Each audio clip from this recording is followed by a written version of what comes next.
여러분, 부동산 거래 절벽, 이것 때문에 시장에 충격이 터진다. 이 말이 사실일까요? 결론적으로 말씀을 드리면 사실입니다. 부동산에서 거래가 일어나지 않는다는 것은요, 그만큼 부동산뿐만 아니라 우리 경제 전체에 저는 큰 영향을 미칠 수도 있다고 생각해요.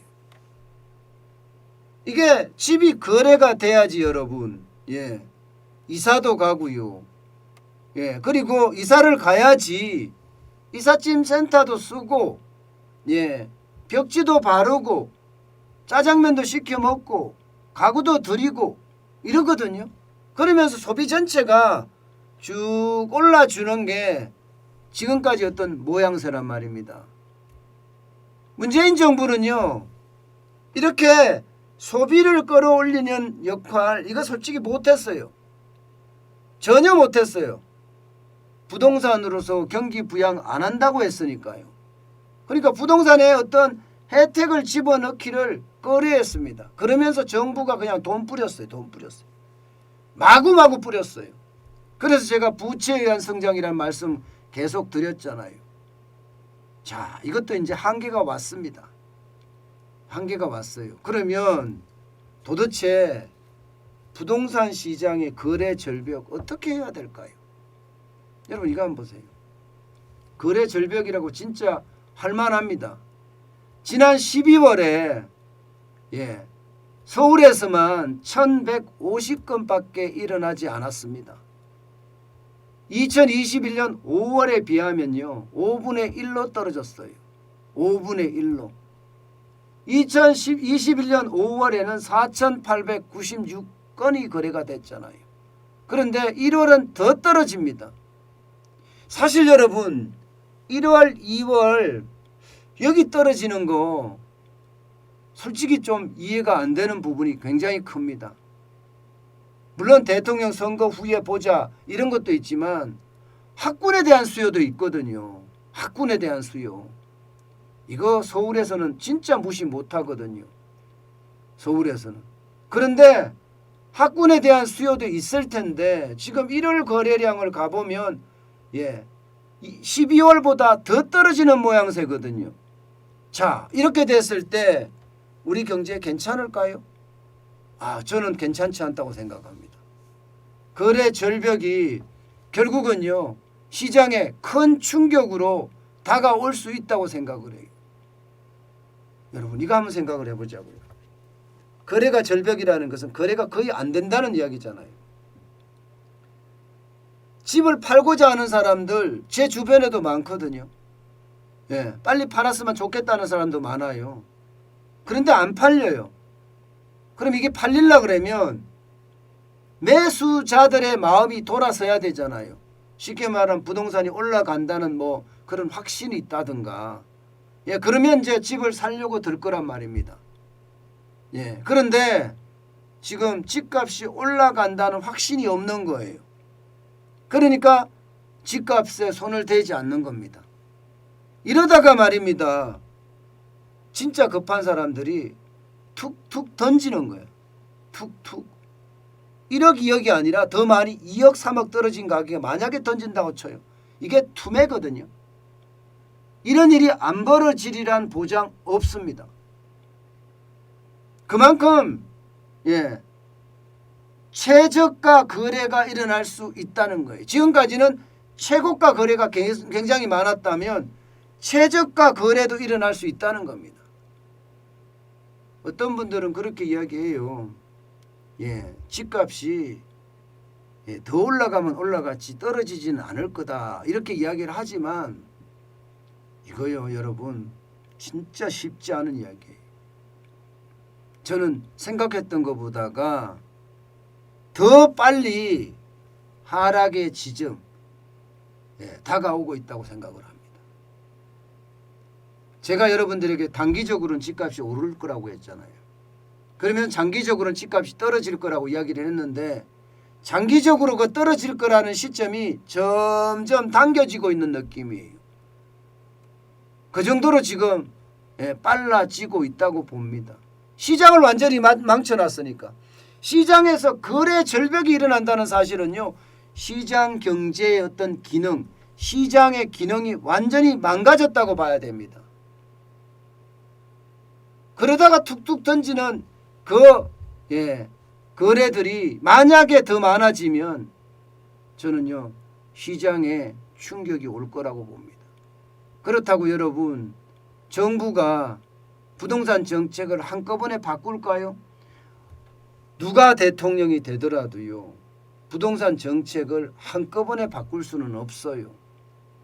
경착륙이 되게는 절대 안 만들 거예요. 누가 대통령이 되더라도.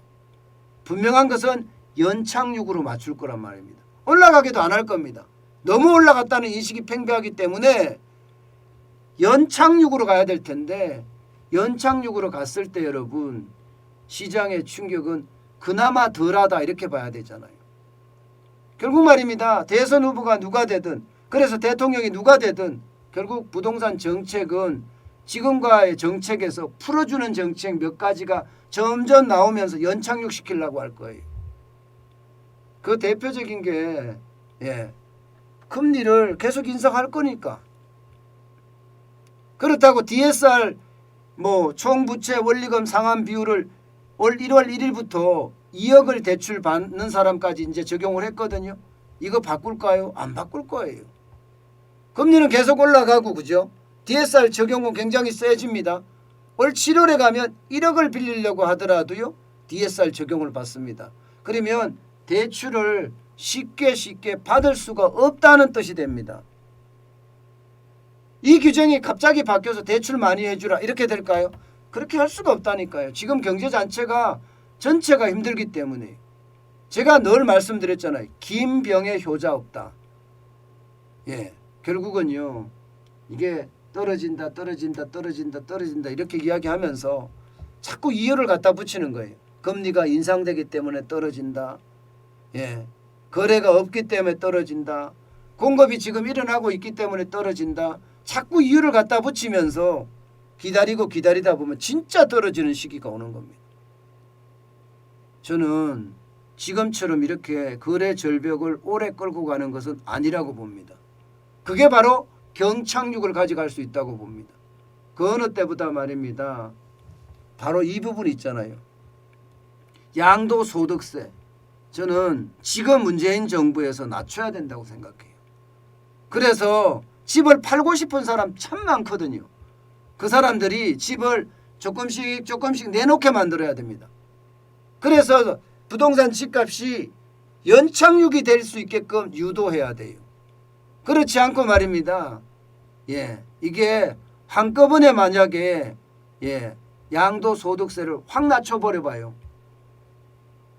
2주택자든 3주택자든 양도소득세가 지금 중과가 엄청나잖아요. 1주택자만 하더라도 양도소득세는 6%에서 45%에 올렸어요. 42에서 45로 문재인 정부에서 올렸죠. 2주택자는 거기에 가산세 20%가 붙습니다.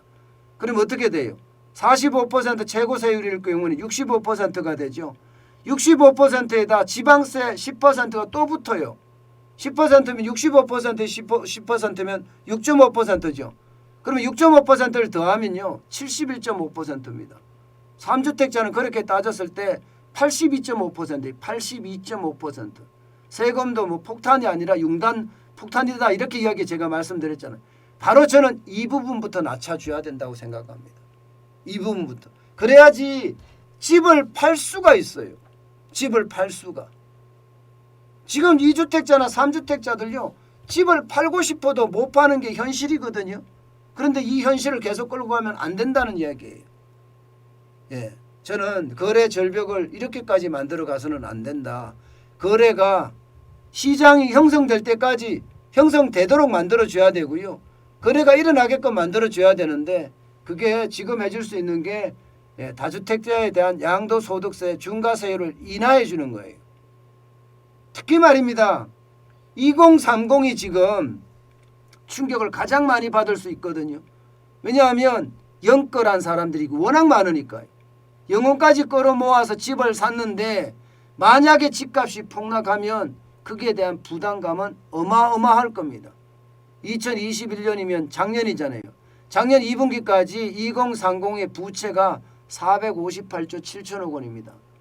2018년 말에 370조 3천억에 비하면 말입니다.